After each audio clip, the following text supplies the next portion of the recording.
څلوېښتمه سوره ده. په مکې معظمې کې رانازله شوې ده. 52 مبارک آیاتونه لري. تلاوت او پښتو ترجمه یې له لومړي آیت څخه اورئ. اعوذ بالله من الشیطان الرجیم. پناه وړم الله ته له شړل شوي شیطان څخه. بسم الله الرحمن الرحیم. د الله په نوم چې ډېر زیات مهربان پوره رحم لرونکی دی. نون والقلم وما يسطرون ما أنت بنعمة ربك بمجنون وإن لك لأجرا غير ممنون وإنك لعلى خلق عظيم. نون قسم دی په قلم او په هغه څه چې لیکونکی لیکي.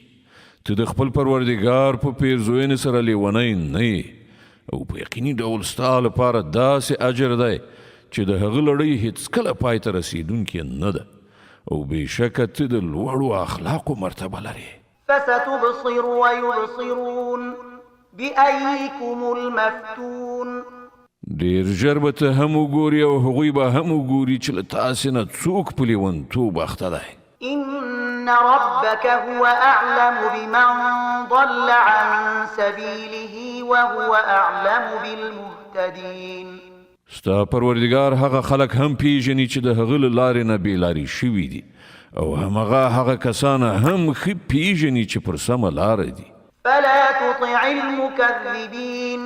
نو له دې کبله ته هېڅکله د دغو دروغجن ګڼونکو تر اغېزې لاندې مه راځه. ودوا لو تدهن فيدهنون. دوی غواړي چې که ته یو څه نرم شي نو دوی به هم نرمي وکړي. ولا تطع كل حلاف مهين هماز مشاء بنميم مناع للخير معتد أثيم عتل بعد ذلك زنيم أن كان ذا مال وبنين. هېڅکله د یو داسې چا تر اغېزې لاندې مه راځه چې زیات قسم خور او بې اعتباره دی، پیغورونه ورکوي، خبرې وړي راوړي، د نیکۍ منع کوونکی دی، په ظلم او زیاتي کې له حده تېرېدونکی دی، سخت بدعمله دی، دلازاره دی او د دې ټولو عیبونو تر څنګه بدذاته دی، په دې اساس چې هغه د ډېرې شتمنۍ او اولادونو خاوند دی. إذا تتلى عليه آياتنا قال أساطير الأولين. کله چې هغه ته زموږ آیاتونه اورول کیږي نو وایي چې دا خو د پخوانیو وختونو افسانې دي. سنسمه على الخرطوم. ډېر ژر به موږ د هغه په پوزه باندې داغ ولګوو.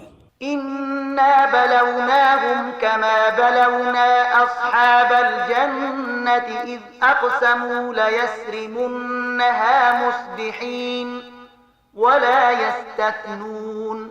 موږ دوی یعنې د مکې خلک هماغسې په ازموینه کې اچولي دي لکه چې د یو باغ څښتنان مو په ازموینه کې اچولي وو. کله چې هغوی قسم یاد کړ چې په سباوون کې به ارومرو د خپل باغ میوې راټولې کړي او هغوی هیڅ انشاء الله ونه ویل. فطاف عليها طائف من ربك وهم نائمون فأصبحت كالصريم. هغوی د شپې په خوب ویده چې ستا د پروردګار له لوري پر هغه باغ یو آفت نازل شو او داسې شو لکه لوکړی کښت چې ګواکې په هغه کې هیڅ شی نه و.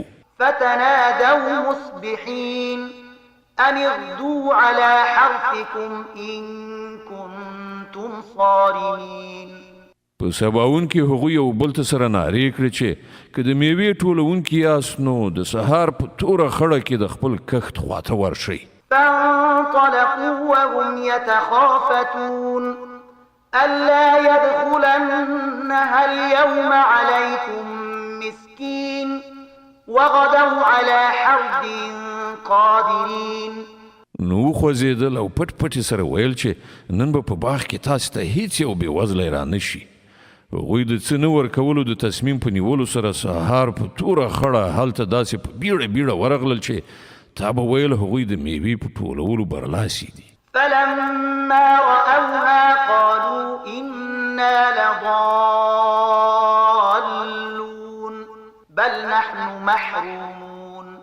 خو کله چې باغ په دغه حال ولیدو نو ویې ویل مونږ لاره غلطه کړې ده، نه بلکې مونږ له دغه نعمت څخه محروم پاتې شو. قال أوسطهم ألم أقل لكم لولا تسبحون. په هغو کې چې کوم یو تر ټولو ښه سړی و هغه وویل ما تاسو ته نه وویلي چې تاسې خدای په پاکۍ یاد کړئ او ووایي که خدای وغواړي داسې یا هغسې به وکړو. قالوا سبحان ربنا إنا كنا ظالمين. هغوی وویل پاک دی زموږ پروردګار په رښتیا چې موږ ګناهکار وو. فأقبل بعضهم على بعض يتلاومون. بیا له هغو نه هر یو پر بل پړه اچوله.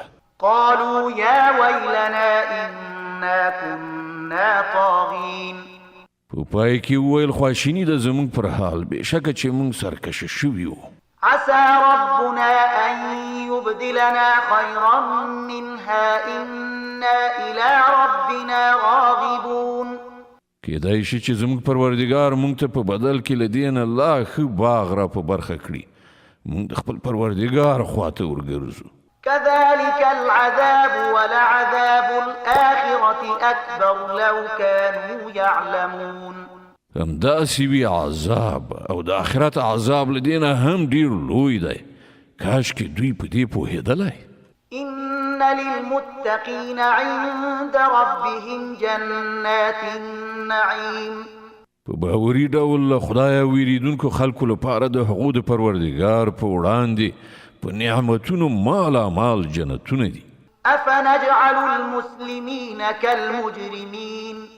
آیا موږ به د امر منونکو حال د مجرمانو په څیر کړو؟ ما لكم كيف تحكمون. پر تاسې څه شوي دي؟ تاسې څنګه حکم صادروئ؟ أم لكم كتاب فيه تدرسون إن لكم فيه لما تخيرون. آیا له تاسې سره کوم کتاب شته چې په هغه کې تاسې لولئ چې ستاسې لپاره ارومرو هلته همغسې څه دي چې تاسې د ځان لپاره خوښوئ؟ أم لكم أيمان علينا بالغة إلى يوم القيامة إن لكم لما تحكمون. یا نو آیا ستاسې لپاره پر موږ د قیامت تر ورځې پورې څه داسې ژمنه او تړون ثابت دی چې تاسې ته به همغه څه وي چې تاسې حکم صادروئ؟ سلهم أيهم بذلك زعيم. أم لهم شركاء فليأتوا بشركائهم إن كانوا صادقين. له دوی نه پوښتنه وکړه له تاسې نه څوک د دې ضامن دی یا د دوی څه انګېرلي شریکان دي چې هغوی د دې ذمه وهلي وي. که دا خبره وي نو خپل شریکان دې راولي که دوی ریښتوني وي. يوم يكشف عن ساق ويدعون إلى السجود فلا يستطيعون. خاشعة أبصارهم ترهقهم ذلة وقد كانوا يدعون إلى السجود وهم سالمون. په کومه ورځ چې سخت وخت راشي او خلکو ته د سجدې کولو بلنه ورکړه شي نو دوی به سجده ونه شي کړای. د دوی سترګې به ښکته وي، ذلت به پرې خورېدونکی وي. دوی چې کله روغ رمټو په هغه وخت کې دوی د سجدې کولو لپاره بلل کېدل او دوی انکار کوو.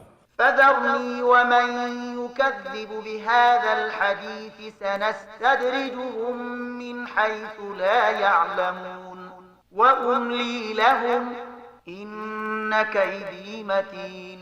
نو ای پیغمبره ته د دې کلام د دروغ ګڼونکو موضوع ماته پرېږده.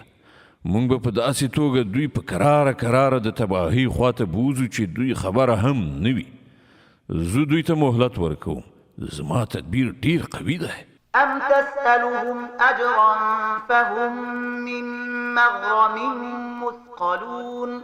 ته له دوی نه څه اجر غواړې چې دوی د جریمې د درانه پیټي تر فشار لاندې کیږي؟ أم عندهم الغيب فهم يكتبون. آیا له دوی سره د غیب اسرار دي چې دوی هغه لیکي؟ فاصبر لحكم ربك ولا تكن كصاحب الحوت إذ نادى وهو مكظوم.